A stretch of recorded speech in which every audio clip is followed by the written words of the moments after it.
Assalamualaikum warahmatullahi wabarakatuh. Kembali lagi bersama saya Ilham Panca di Cerita Ustadz. Cerita Ustadz adalah kajian yang bermanfaat untuk pemirsa Fikom TV. Pada episode kali ini nih, pemirsa Fikom TV, kita akan membahas tentang ilmu yang bermanfaat. Dan seperti apa sih ilmu itu sendiri? Dan menuntut ilmu dalam pandangan Islam itu seperti apa? Kita saksikan highlight-nya berikut ini. Manusia dilahirkan ke muka bumi dalam keadaan tidak memiliki apa-apa. Bahkan buta terhadap ilmu pengetahuan, sehingga ia dibekali dengan kemampuan melihat, mendengar, berpikir, dan lain sebagainya agar dapat belajar dan menuntut ilmu.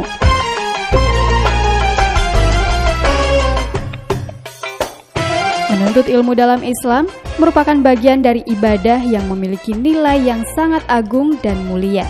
Karena dengan ilmulah manusia dapat membedakan antara yang hak dan yang batil, antara yang benar dan salah, antara baik dan buruk, antara yang bermanfaat dan mudarat. Sehingga ilmu pengetahuan dapat diumpamakan sebagai cahaya yang dapat menuntun manusia menuju kebenaran. Nah pemirsa, bagaimanakah keutamaan menuntut ilmu dalam Islam? Berikut kita simak lebih lanjut dalam program Cerita Ustadz, hanya di Fikom TV.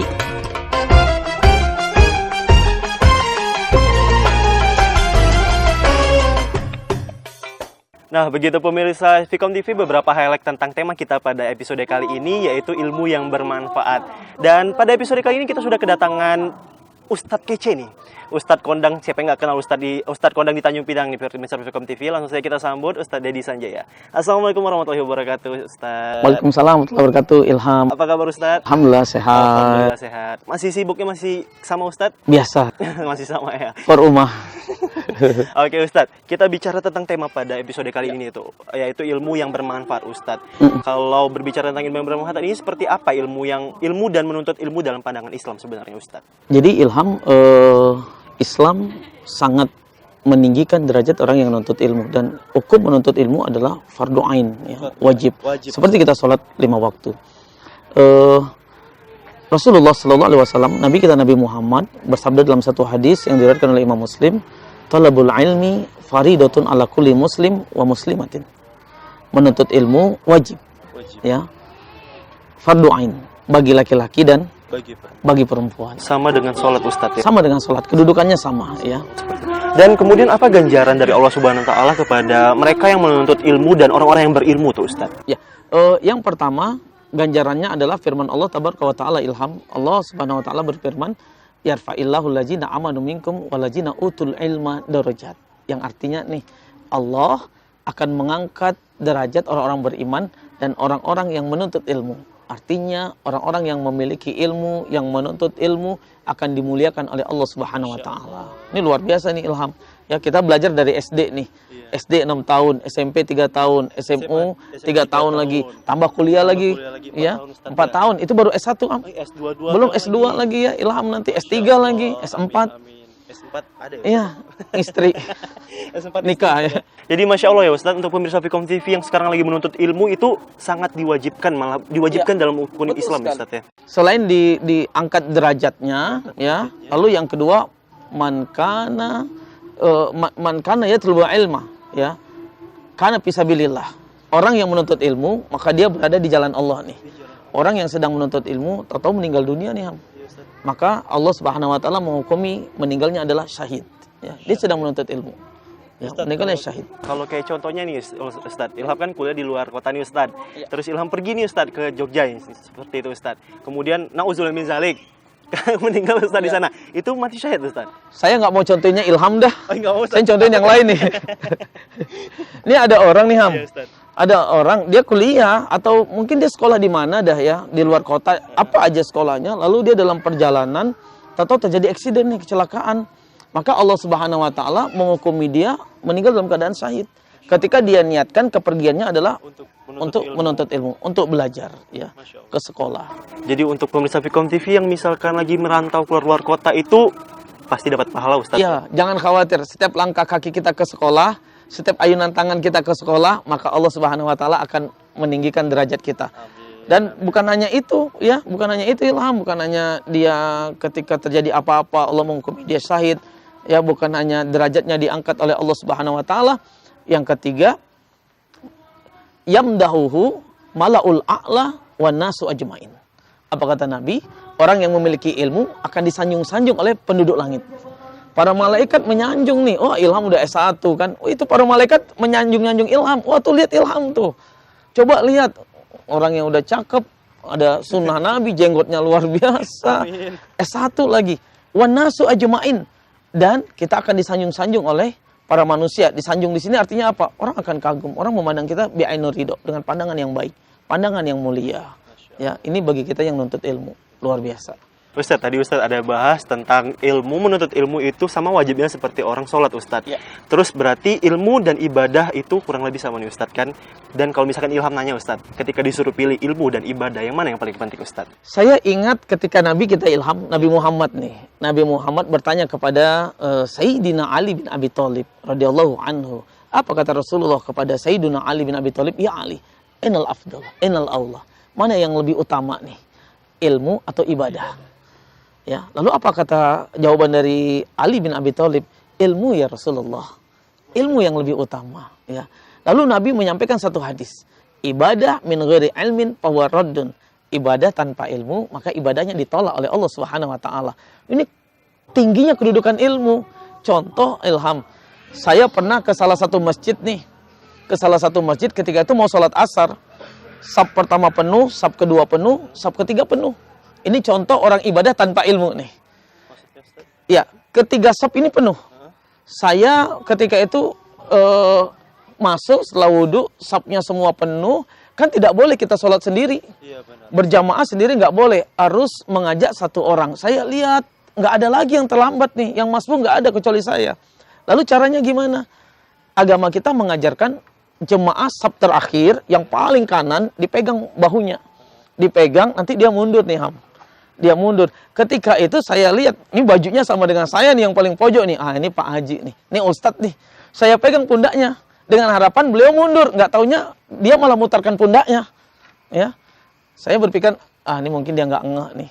Lalu saya pegang lagi, dia noleh ke saya. Saya lagi sholat loh, kata dia. Saya bilang, Pak, saya tahu Bapak lagi sholat. Saya pegang pundak Bapak, biar Bapak mundur, kita sama-sama sholat ngikuti imam. Lalu apa kata beliau? Ngapa tak cakap dari tadi? Ya. Jadi ini ibadah tanpa ilmu. Makanya Rasulullah berkata, ibadah tanpa ilmu pawarodun. Ibadah nggak pakai ilmu, ibadahnya ditolak, Ilham. Jadi seperti itu, Ustadz. Jadi banyak pengalaman-pengalaman Ustadz itu merupakan salah satu hal yang sesuai ya, Ustadz, ya, dengan pembahasan kita pada hari ini, Ustadz. Ya, ternyata betul ilmu lebih tinggi daripada ibadah. Ya, dalam artian seperti yang disampaikan oleh Nabi, banyak orang yang beribadah, tapi dia tidak mendapatkan apa-apa dari ibadahnya. Kenapa? Karena dia tidak punya ilmu. Tidak punya ilmu. Iya. Ustadz, ya. Jadi luar biasa tingginya ilmu ini. Ustadz, ini contoh lagi nih, Ustadz. Misalkan kita kasih contoh, Ustadz. Banyak nih, Ustadz. Bukan hanya di sekolah ataupun bukan hanya di sekolah, di universitas pun seperti itu, Ustadz. Ya. Maupun universitas negeri ataupun swasta yang Islam nih, Ustadz. Banyak sekali mata kuliah atau misalkan jam-jam sekolahnya itu sesuai dengan jam sholat nih, Ustadz. Ya. Nah, itu lebih baiknya seperti apa, Ustadz? Ketika ilmu dan ibadah ini kita sandingkan. Baik. Ilham. Satu kewajiban tidak bisa menggugurkan kewajiban yang lain. Iya, benar. Artinya sholat adalah kewajiban yang berdiri sendiri. Ilmu juga kewajiban yang berdiri sendiri. Ya, ini tidak bisa menggugurkan. Wah, kita nuntut ilmu nggak usah sholat dah.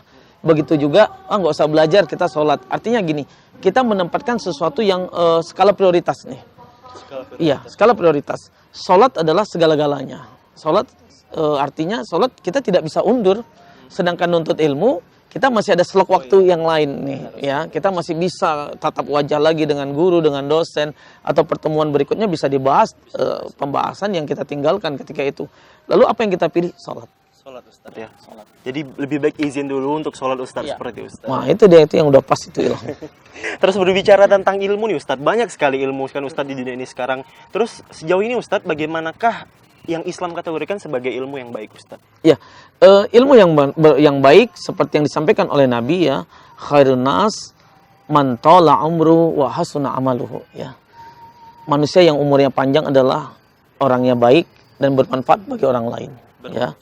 Bermanfaat untuk orang lain. Artinya apa? Seseorang yang punya ilmu, ketika ilmu itu bermanfaat untuk orang lain, maka dia adalah manusia yang paling mulia, manusia yang paling baik, ya. Ada orang yang punya ilmu tapi hanya untuk dirinya sendiri. Egois, Ya, egois. Dia hanya untuk dirinya, ya. Jadi ada juga yang punya ilmu, dia sebarkan ilmunya. Dan inilah ya itu yang paling dimuliakan oleh Allah Subhanahu wa taala, yang paling dimuliakan oleh agama kita, agama Islam. Guru, Ustaz. Betul. Seperti itu. Jadi begitu pemirsa Vkom TV, banyak sekali manfaat-manfaat atau keutamaan-keutamaan dari ilmu yang bermanfaat tadi Ustadz ya. Dan jangan kemana-mana, setelah jeda iklan berikut ini kita akan kembali lagi tetap di Cerita Ustadz di Vkom TV, inspirasi masa kini.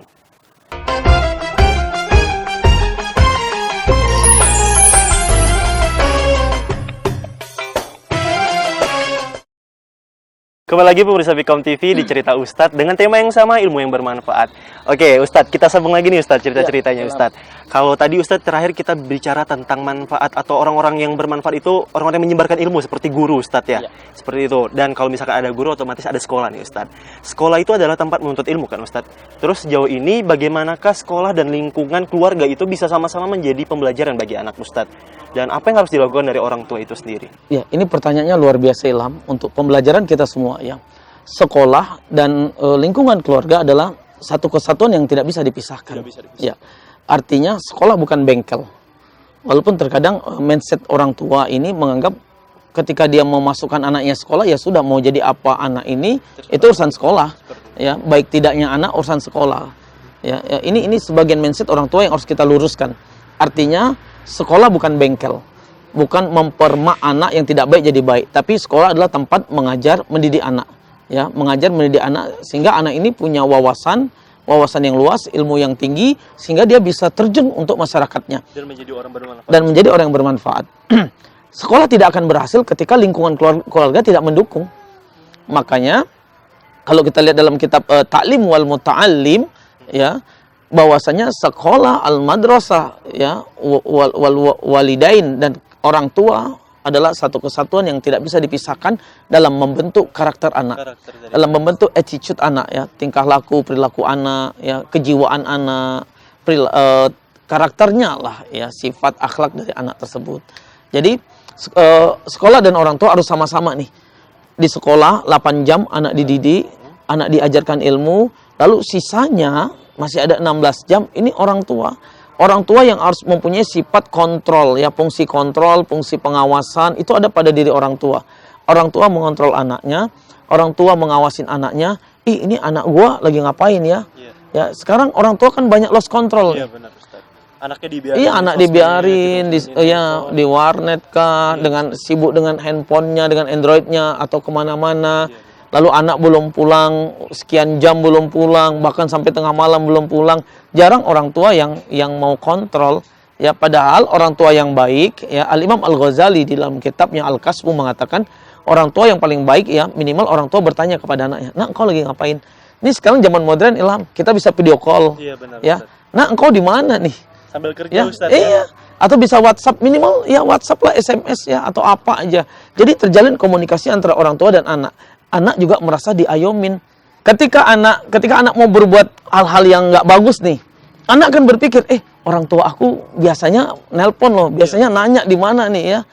Jadi anak juga merasa terawasin, terkontrol, diperhatikan, walaupun posisi orang tua dan anak sangat jauh, Ilham, ya, sangat jauh ya. Dan ini fungsi kontrol orang tua, ya, pengawasan orang tua. Dan yang paling penting bagi orang tua, ya, bukan hanya mengontrol, bukan hanya mengawasin, yang terpenting lagi bagi orang tua adalah doanya kepada Allah untuk sang anak, ya. Berarti minimal untuk menanyakan lagi apa itu sebenarnya sudah cukup ya Ustadz ya? Ya, itu anak sangat tersentuh ketika orang tua, ya. Kita lihat dalam kitab Ta'lim wal Muta'allim itu orang tua harus bisa menjadi sekolah bagi anak, orang tua harus bisa menjadi teman bagi anak, orang tua harus bisa menjadi sahabat bagi anak, orang tua harus bisa jadi tempat curhat bagi anak. Nah, ini yang susah nih. Jadi teman, jadi sahabat, jadi tempat curhat. 3 tempat ini yang sangat susah. Jadi orang tua harus betul-betul ekstra nih, bisa open dengan anaknya. Makanya tadi kalau mau berkeluarga harus mikir-mikir lagi Ustadz ya. Seperti itu. Jadi terus kita lanjut ke pertanyaan selanjutnya nih Ustadz. Ya. Kalau berbicara tentang ilmu yang bermanfaat yang akan menjadi amal jariah nanti Ustadz, yang senantiasa mengalir sampai akhir zaman, itu tuh ilmu yang seperti apa Ustadz? Iya. Pertanyaan ini mengingatkan saya pada satu hadis Nabi, ya, idza matal insan in qata'a amalu ila min salasin, shadaqah jariyah aw ilmin yuntafa'u bihi aw waladin shalihin yad'u lah. Apabila anak Adam meninggal, Ya, seluruh manusia meninggal, maka seluruh amalnya terputus kecuali 3. Sedekah jariyah, ya. Sedekah jariyah atau ilmu yang bermanfaat. Ilmu yang bermanfaat inilah yang akan menjadi amal jariyah, tidak akan pernah habis. Contoh ini, Ilham menebar satu kebaikan, ya. Menebar satu kebaikan ketika ngelihat ada orang yang berbuat salah nih, ya. Contoh aja yang paling simpel dah, dia parkir motor di tengah jalan, sembarangan. Lalu kita nasihatin, nggak boleh lo parkir motor di sana, nanti bahaya untuk diri kamu, bahaya untuk orang lain, ya. Lalu besoknya dia parkir motornya udah betul nih, maka itu jadi amal jariyah bagi Ilham, ya. Ada juga orang yang buang sampah sembarangan nih, ya. Nggak boleh buang sampah sembarangan, nanti tercemar, ya, bla bla bla bla. Lalu besoknya dia nggak ngerjakan atau dia nasihatin orang lain dengan nasihat kita yang sama, ya. Itu jadi amal jariyah, pahalanya nggak pernah habis. Belum lagi ilmu yang betul-betul kita ajarkan nih kepada orang lain, ilmu yang kita sampaikan kepada orang lain dan dia mengamalkan, dia mengerjakan Ilham, maka pahalanya, kebaikannya sampai kita meninggal, sampai kapan saja, sampai kiamat, ya, nggak akan pernah habis. Wah, luar biasa, ya. Dan orang tua juga guru loh, kita juga guru. Jadi kita Ilham rugi nih kalau nggak bisa masuk surga, rugi banget. Kenapa? Ketika kita menebar satu kebaikan, maka pahalanya akan berlipat ganda nih, tanpa kita sadari. Seperti itu, Ustadz. Ya. Ustadz, kalau bicara tentang ilmu lagi nih, Ustadz.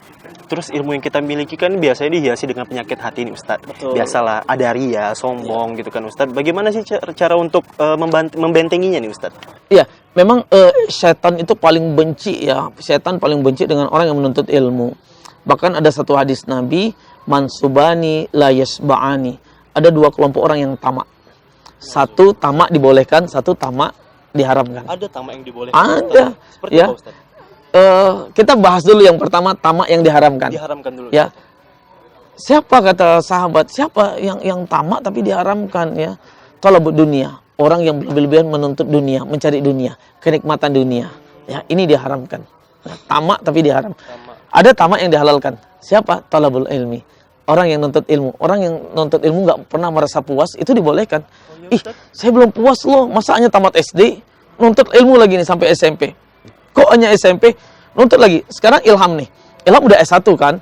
Ketika seandainya nanti misalkan ada beasiswa nih atau Ilham kepingin S2, ya, kepingin kan? Artinya kita merasa nggak puas loh dengan ilmu yang ada, itu dibolehkan. Bahkan kita disanjung untuk mempunyai rasa seperti itu. Udah S2 Ilham, ya, udah master, kepingin buat disertasi nih S3, program doktoral, ya. Ini sangat-sangat dimuliakan oleh Allah Subhanahu wa taala. Ini tamak, rasa puas yang dibolehkan, yang dihalalkan, nuntut ilmu. Boleh, ya. Ustaz, ya. Boleh. Setan paling nggak suka dengan ini, Ilham, ya. Setan, iblis paling nggak suka dengan orang yang menuntut ilmu. Ada aja yang diganggu oleh iblis, digoda oleh iblis. Pertama apa? Menanamkan penyakit hati dalam diri kita nih. Yang pertama adalah sifat ujub dan riya. Ujub dan riya ini merasa kita yang paling hebat.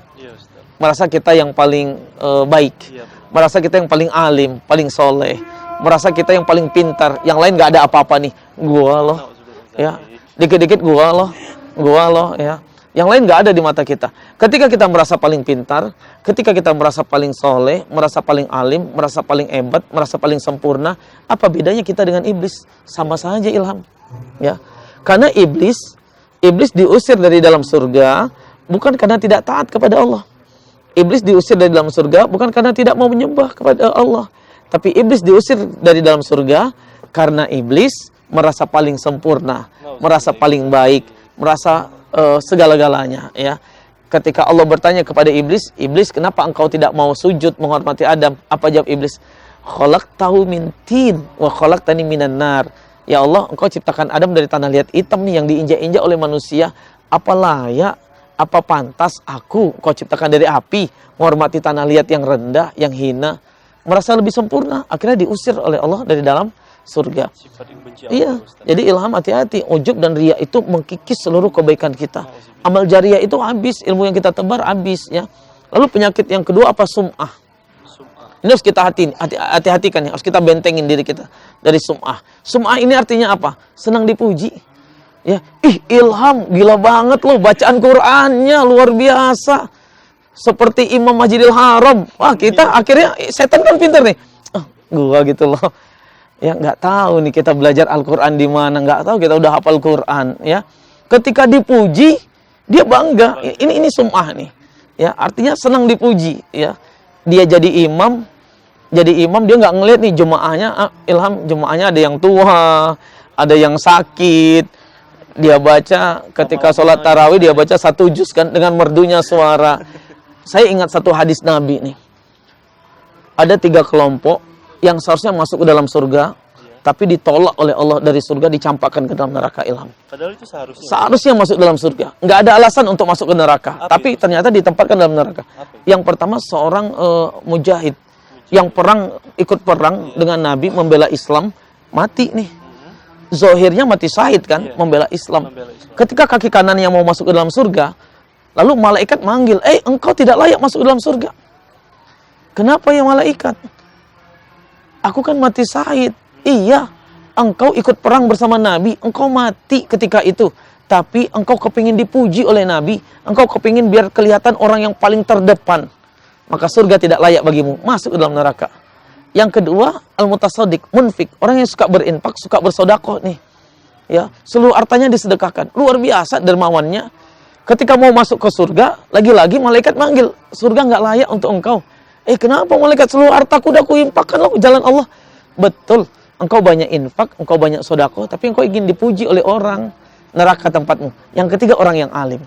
Ya, orang yang alim mau masuk surga, ditolak oleh malaikat, surga nggak layak untuk engkau, tempatmu neraka. Kenapa? Aku kan menebarkan ilmu aku ngajarkan ilmu aku. Aku nuntut ilmu sekian lama. Betul kata malaikat, engkau menebarkan ilmumu, engkau mempunyai titel yang panjang, gelar yang panjang, tapi ketika engkau menebarkan ilmumu, ada orang yang memujimu, engkau merasa terpuji, engkau merasa yang paling sempurna daripada yang lain. Tempat yang paling layak bagi engkau adalah neraka, masuk ke dalam neraka. Jadi hati-hati. Bagaimana kita membentenginya, Ilham? Ya, bagaimana kita membentenginya? Ya, apa kata Rasulullah? Tawadukkan najmi, rendah diri, rendah hati, bagaikan padi. Padi makin tua bukan makin lurus ya, tapi makin membungkuk. Seperti itu Ustadz ya. Tidak terasa Ustadz, udah 30 menit kita nemenin pemirsa Fikom TV di Cerita Ustadz nih Ustadz. Terima kasih kepada Ustadz Dadi Sanjaya untuk episode kali ini. Luar biasa, banyak sekali ilmu-ilmu yang kita dapatin pemirsa Fikom TV berkaitan dengan tema kita, ilmu yang bermanfaat. Dan tetap saksikan episode-episode selanjutnya di Cerita Ustadz. Saya Ilham Panca undur diri. Wabillahi taufiq wal hidayah. Wassalamualaikum warahmatullahi wabarakatuh.